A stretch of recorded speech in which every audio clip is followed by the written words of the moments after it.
Jagan and gang చేసినటువంటి అరాచకాలకి బలైపోయినటువంటి వాళ్ళే. అలాంటి బాధితుల్లోంచి తాజాగా కూటమి ప్రభుత్వ అధికారంలోకి వచ్చాక ఒక్కొక్కరు ముందరకు వస్తున్నటువంటి బాధితుల్లో సతీష్ అనేటువంటి వ్యక్తి కూడా ఈరోజు మనతో స్టూడియోలో ఉన్నారు. పూర్తిగా జగన్మోహన్ రెడ్డి అండ్ గ్యాంగ్ ఏ రకమైనటువంటి అరాచకాలు చేశారు, ఆయనకు జరిగినటువంటి అన్యాయాలు ఏమిటి అనేటువంటి అంశాలు ఈరోజు మనతో పంచుకుంటుపోతున్నారు సతీష్ గారు. నమస్తే సతీష్ గారు.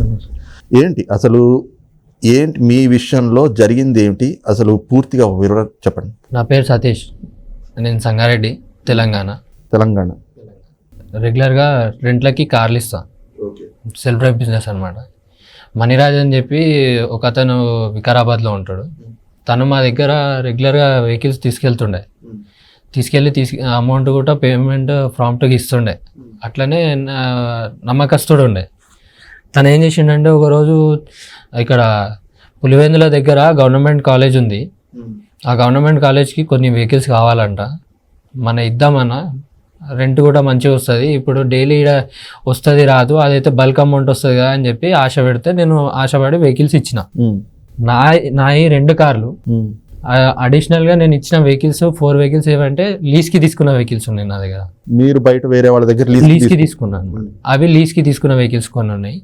ఒక 2 వెహికల్స్ కంటిన్యూ ఫైనాన్స్లో నేను తీసుకున్నా. అంటే వేరే వాళ్ళ పేరు మీద నేను కొనుక్కున్నా. నిజాలు మాట్లాడుకోవాలి కాబట్టి చెప్తున్నా. కొనుక్కున్నా. అయితే దాంట్లో ఇవన్నీ వెహికల్స్ తీసుకెళ్ళి నేను ఆయనకి ఇచ్చిన. నమ్మకంతో ఇచ్చినాము. ఇచ్చిన తర్వాత 3 months దాకా నాకు పేమెంట్ టైం టు టైం ఇచ్చిండు. అంటే పర్ డే 1500 లెక్క మాట్లాడుకున్నా అనమాట. మిగతాది మనకు అనవసరం అని చెప్పి నేను ఆయన ఏదో ఆశ ఉంటుంది కాబట్టి ఆయన నాకు అని చెప్పి 1500కి నేను ఓకే చేసుకొని నెలకి 45,000 ఇస్తా అని చెప్పి వెహికల్స్ తీసుకొని పోయిండు. ఫస్ట్ 3 వెహికల్స్ తీసుకెళ్ళిన తర్వాత అన్న తక్కువ పడుతున్నాయి ఇంకా కావాలి, సరే అని చెప్పి మళ్ళీ 3 వెహికల్స్ అరేంజ్ చేసి మళ్ళీ ఇచ్చినప్పుడు వాళ్ళ కుటుంబం నుంచి మణిరాజ్కి సంబంధించిన విషయం ఇది. మణిరాజ్ వచ్చేసి వాళ్ళ అమ్మ, నాన్న అండ్ మణిరాజ్ ఈ ముగ్గురు మా దగ్గరికి ఎప్పుడు వచ్చినా వెహికల్స్ తీసుకోవడానికి వచ్చి తీసుకెళ్తుండే. రొటేషన్ బాగానే నడుస్తుంది, టైం టు టైం పేమెంట్స్ వస్తున్నాయి, తీసుకుంటున్నా నేను కూడా, వాళ్ళు కూడా అన్ని ఇచ్చారు. ఓకే, 3rd month వచ్చింది. 3rd monthలో పేమెంట్ గురించి కాల్ చేస్తే సరిగా ఇర్రెస్పాన్సిబుల్గా మాట్లాడాడు. అంటే ఎట్లా అంటే ఒక రకంగా మాట్లాడండి. ఇక మాట్లాడిన తర్వాత ఏదో బిజినెస్, ఆయన కూడా బిజినెస్ చేస్తుండే కాబట్టి మెంటల్ టెన్షన్స్ ఎక్కువ ఉంటాయని చెప్పి నేను కూడా ఏమనలే. తర్వాత మళ్ళీ 4th month కూడా అదే బిహేవియర్. తర్వాత 5th monthలో phone switch off.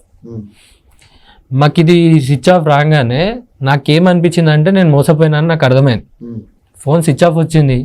Person దగ్గరికి పోయినా, ఇంటి దగ్గరికి పోయినప్పుడు ఆ చుట్టుపక్కల ఉన్న వాళ్ళందరినీ అడిగిన, ఇట్లా పలానా మణిరాజ్ ఇట్లా నా దగ్గర కార్లు రెంట్కి తీసుకెళ్ళిండు, ఫోన్ స్విచ్ ఆఫ్ వస్తుంది, మరి ఎట్లా ఏం చేయాలని అడిగితే ఇదే విధంగా హైదరాబాద్ నుంచి, జైరాబాద్ నుంచి, ఇక్కడ ఏరియాల లోకల్ పీపుల్స్ ఇప్పుడు నాలాంటి వాళ్ళ దగ్గర నుంచి చాలా మంది దగ్గర నుంచి వెహికల్స్ తీసుకెళ్ళి అక్కడ కడప పులివెందులో పెడతా అని చెప్పి సేమ్ రొటీన్ డైలాగ్ చెప్పేసి బండ్లు డైలీ తీసుకుపోవాలి, అక్కడ చెప్పేసేయాలి. వాళ్ళది ఒక టీం ఉండే. ఒక ఆయన పేరు సాయి, చిన్న పిల్లాడే. తను ఈ మణిరాజ్, వాళ్ళ అమ్మ, వాళ్ళ నాన్న వీళ్ళందరూ కలిసి రావాలి, వెహికల్స్ తీసుకోవాలి, పోవాలి, పేమెంట్ ఇవ్వకుండా ఇట్లనే సతాయించాలి. ఇది కంటిన్యూ నడుస్తుందని చెప్పి వాళ్ళ ఇంటి మీదకి అందరు పోతే ఇల్లు వదిలిపెట్టి పారిపోయినాను. ఇదంతా ఏ సంవత్సరం? 2021లో. 2021 జనవరి మధ్యలో అయింది. తర్వాత నేను సరే ఇవన్నీ తెలిసినాయి, బాధపడకుండా జర స్టేబుల్గా ఉండాలి కాబట్టి అప్పటికి నేను 2 months పేమెంట్ పెండింగ్ ఉన్నా ఫైనాన్స్ వాళ్ళకి. నాకు ఆ ప్రెషర్ పెరుగుతుంది. నేనేం చేసిన అంటే ఏదో మిస్ అయింది, అండర్స్టాండింగ్ ఎందుకు పోగొట్టుకోవాలి, ఏదో ఒక రోజు వస్తాడు కదా అడిగి తీసుకుందామని ఆశకి నేను కూడా ఏమనలే. అలా గడిచిపోతూనే ఉన్నాయి. 6 months, 7 months, 8 months నేను అప్పు తెస్తున్నా, కడుతున్నా. నేను కూడా ఇప్పుడు నాకు ఆ పనికే రాదు, నా సిబిల్ స్కోర్ పడిపోతుంది. ఆ ప్రాబ్లంకి నేను కూడా ఏం చేసిన అంటే 10 రూపాయల కాడికి, 15 రూపాయల కాడికి, 5 రూపాయల కాడికి ఎవరు ఇప్పుడు 2%, 3%కి ఎవరు కూడా ఇంట్రెస్ట్కి డబ్బులు ఇస్తలేరు. నేను అమౌంట్ని ఇంట్రెస్ట్కి తీసుకోలే. కొంతమంది నా అనుకున్న వాళ్ళు నాకు హెల్ప్ చేశారు.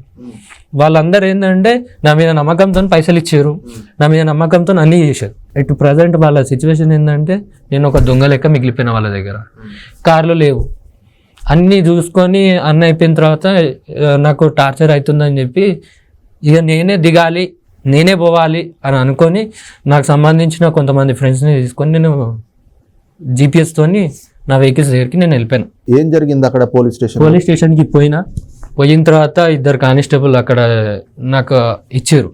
ఇద్దరు కానిస్టేబుల్ నాకు అప్పయిపోయారు అనమాట. ఎట్లా అంటే వీళ్ళకి హెల్ప్ చేయండి, ఆయన బండి లేడు నేను చూపిస్తాడు, ఆ వెహికల్స్ అన్ని తీసుకొచ్చి స్టేషన్లో పెట్టండి, వాళ్ళకి ఇచ్చి పంపించేద్దాం, పిల్లాడు 8 నెలల నుంచి అప్పులలో పడ్డాడంట, బాధపడుతున్నాడు అని చెప్పి SICA కానిస్టేబుల్ అని చెప్పి పంపించాడు.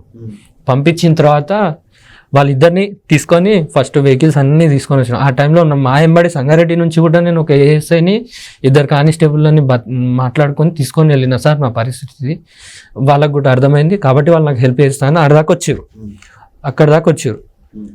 వచ్చిన తర్వాత ఒకసారి ఏంది వెహికల్స్ అన్నీ నేను తీసుకొచ్చి స్టేషన్లో పెట్టిన తర్వాత నెక్స్ట్ డే ఆ రోజు వాళ్ళు చెప్పిన రీజన్ ఏంటంటే హయ్యర్ అఫీషియల్స్కి చెప్పి మీ వెహికల్స్ మీకు ఇప్పిస్తాము, కొద్దిగా వెయిట్ చేయండి, వెహికల్స్ అయితే వచ్చినాయి కదా, నమ్మకం ఉంది కదా, వెహికల్స్ ఇచ్చేస్తాం కదా, టెన్షన్ తీసుకోకండి అని చెప్పేసి మాట్లాడారు.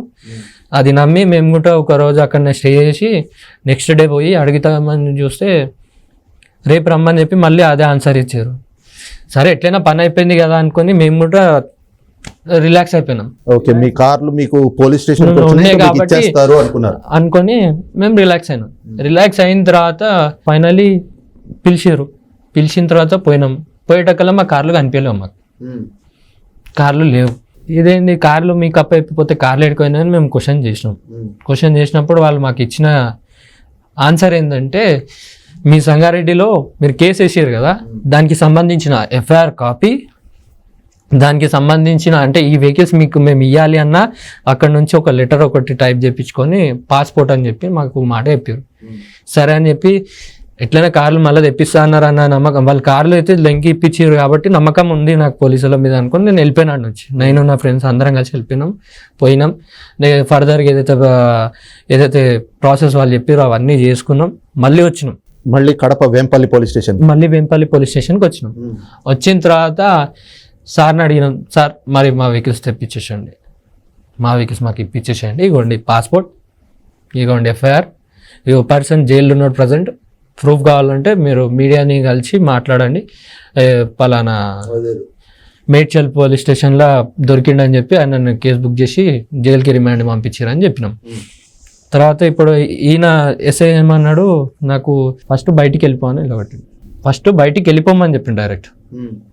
ఫస్ట్ బయట నిలబడి అని చెప్పిండు. అంటే మా ఎంబడి ఇద్దరు ఉన్నారు ఇక్కడ పెద్ద మనుషుల లెక్క మాట్లాడడానికి, 3 పోలీసు వాళ్ళు నా ఫ్రెండ్స్, నాకు సంబంధించిన వాళ్ళు చాలా మంది ఆడ నిలబడ్డారు. నేను కూడా పొలిటికల్గా వాళ్ళు మాట్లాడుతారు కాబట్టి మా దగ్గర అసలు పోలీస్ స్టేషన్లో పొలిటికల్ అనేటువంటి యాంగిల్ ఎందుకు వచ్చింది? వాళ్ళు తీసుకొస్తేనే నేను తీసుకొని పోవాల్సి వచ్చింది. ఎవరు పోలీసులు? ఎవరిని తీసుకొచ్చారు? నేను బాధితుడిని, నా తరఫు నుంచి మాట్లాడడానికి వచ్చిన వాళ్ళని నేను తీసుకొచ్చుకుందే వారిని పోలీసు వాళ్ళని. కాబట్టి మీరు పోలీసు వాళ్ళతో మాట్లాడాలి. అసలు యాక్చువల్గా అది దొంగతనం కేసు అవుతుంది, ఆ నుంచి నేను పోలీసు వాళ్ళని తీసుకొని వచ్చిన.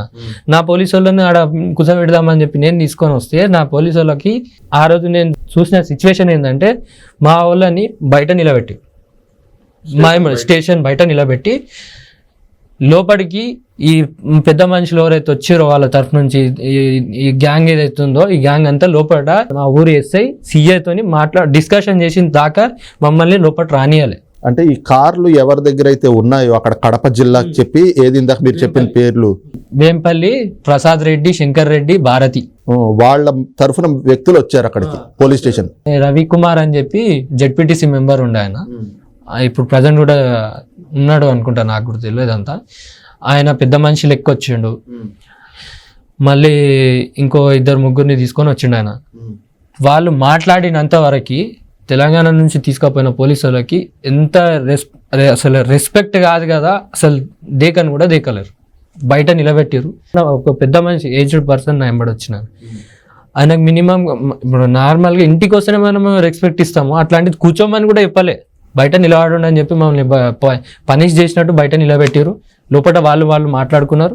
అంత డిస్కషన్ అయిన తర్వాత మమ్మల్ని పిలిస్తే మేము కూడా పోయి అడిగినాం, ఏది పరిస్థితి, మీరు నా దగ్గర నుంచి తీసుకోలేరు వెహికల్స్, నేను పలానానికి ఇచ్చిన, మీరు వానికే పైసలు ఇచ్చినా అని మాట్లాడుతున్నారు. మీరు తాకట్టు పెట్టుకుర్రో ఏం పెట్టుకుర్రో నాకు సంబంధం లేదు. మీరు పేమెంట్ ఇచ్చేటప్పుడు నన్ను చూసారా? చూడలేరు. నా ఏమన్నా ప్రూఫ్స్ ఏమన్నా తీసుకోర్రా? చూడలేరు. నాతో ఫోన్ అన్న మాట్లాడారా? మాట్లాడలే. నా ఫోన్ నెంబర్ ఇప్పటికి జస్ట్ ఈ మినిట్ కూడా నేను చెప్తున్నా, వాళ్ళ దగ్గర నా ఫోన్ నెంబర్ ఉంటే నేను కూడా ఛాలెంజ్గానే చెప్తున్నా, నేను అన్ని కార్లు వదిలేస్తున్నాను. వాళ్ళకి నా గురించే తెలియదు, నేను ఓనర్ అని కూడా తెలియదు, వాళ్ళకి నిన్న కూడా తెలియదు. అట్లాంటప్పుడు ఓనర్ని నేను నా వెహికల్స్ మీ దగ్గర ఉన్నాయి ఇచ్చేయండి అని చెప్పి నేను పోతే వాళ్ళు నాకు సంబంధించిన పోలీసు వాళ్ళని రోడ్డు మీద నిలబెట్టి నన్ను లోపల పిలిచి నాకు ఫస్ట్ వార్నింగ్ ఇచ్చారు, ఏమని? ఇక్కడ నుంచి వెళ్ళిపోవని. నేను తర్వాత బయటికి వెళ్ళి మేము అంత దూరం నుంచి మీరే చెప్పారు కదా సార్, మీరే చెప్పారు కదా పాస్పోర్ట్ తీసుకొని రమ్మని, కేసు ఫైల్ చేయించుకొని ఎఫ్ఐఆర్ తీసుకురమ్మని అన్నీ చెప్పిన తర్వాత మమ్మల్ని ఎందుకు నెగ్లెక్ట్ చేస్తారు అని అడిగితే వాళ్ళు ఇచ్చిన ఆన్సర్స్ ఎల్లీగా ఉండే. అందరు మాట్లాడుకోరు కాబట్టి డైరెక్ట్ పాయింట్ మాట్లాడుతున్నా అని రవికుమార్ అనేట ఆయన ఏజ్డ్ పర్సన్, ఆయన జెడ్పీటీసీ మెంబర్, ఆయన పర్టికులర్గా వచ్చి ఒక్క వెహికల్కి 1,80,000 డిమాండ్ చేసిండు. 1,80,000 డిమాండ్, ఈ వెహికల్స్ మీకు ఇవ్వడానికి 1,80,000 డిమాండ్ చేసిండు ఒక్కొక్క వెహికల్కి. ఎందుకు డిమాండ్ చేసిండు అంటే మణిరాజ్ వాళ్ళ దగ్గర బండి తాకట్టు పెట్టిండంట. మణిరాజ్ తాకట్టు పెడితే మణిరాజ్ దగ్గర వసూలు చేసుకోండి, మా బండ్లు పోయినాయి అని కంప్లైంట్ ఇచ్చి మేమే మణిరాజ్ని కేసులో బుక్ చేసినాము, ఆడ స్టేషన్లో కూర్చోబెట్టుకున్నాము. మీరు డబ్బులు చీటింగ్ వాడు మిమ్మల్ని కూడా వేసిండు కాబట్టి మీరు వాడి మీద కేసు వేసి పిలిపించుకొని మీరు సెటిల్మెంట్ చేసుకోండి. అది కాదు, నాకు ఇక్కడ అర్థం కాదు ఏంటంటే మీకు వార్నింగ్ ఇచ్చింది ఎవరు? పోలీస్ స్టేషన్లో ఇచ్చింది భారతి, రవిశంకర్, శంకర్ రెడ్డి, ప్రసాద్ రెడ్డి. ఏది ఈ డిస్కషన్ అవుతున్నప్పుడు పోలీసుల ముందే మీకు వార్నింగ్ ఇచ్చారు? పోలీసుల ముందు పోలీసులతో కలిసి ఇచ్చిన వార్నింగ్ అది. ఇక్కడ నుంచి వెళ్ళిపోండి మీరు, లేకపోతే మిమ్మల్ని చంపేస్తామని మాట్లాడారు. తర్వాత ఈ రవికుమార్ అన్నట్టు ఆయన వచ్చి 1,80,000 1,50,000 అడిగితే నేను ఉన్న మాట చెప్పిన, మీరు వాళ్ళతో మాట్లాడుకోవాలి, నన్ను అయితే అడిగి మీరు పైసలు ఇవ్వాలి కాబట్టి మీకు సంబంధం లేదు. నా కార్లు పోయినాయి, మిస్సింగ్ అయింది కాబట్టి నాకు ఇక్కడ అడ్రస్ దొరికింది, నేను వచ్చిన నా కార్లు, నాకు పోలీస్ స్టేషన్ నుంచి నాకు కార్లు కావాలని లీగల్గా అడుగుతున్నా. మీ లెక్క నేను దౌర్జన్యం చేస్తలేను, నా వెహికల్స్ నాకు ఇవ్వండి అని మేము అడిగినాం. ఇయ్యలేరు. అందులో ఒక ఫ్రెండ్స్ సర్కిల్లో కూడా నేను చెప్పినందుకు కార్లు ఇచ్చిండు ఆయన. తనకు ఏ సంబంధం లేదు ఆ విషయంలో. ఇంట్లో ప్రెజర్కి తట్టుకోలేక ఆన్ ది స్పాట్లో అక్కడ ఇక్కడ ఏం చేసిండో తెలియదు, గోల్డ్ అవి ఇవన్నీ పెట్టేసి 4 లక్షలు చేతిలో పెట్టి 2 వెహికల్స్ విడిపించుకొని వచ్చినాం. నా దగ్గర డబ్బులు లేవు, ఎందుకంటే నేను అప్పటికే 14 months నుంచి లాస్ట్లో ఉన్నా, నేను ఇయ్యలేని పరిస్థితులు ఉన్నా. Please subscribe to Leo news for more videos.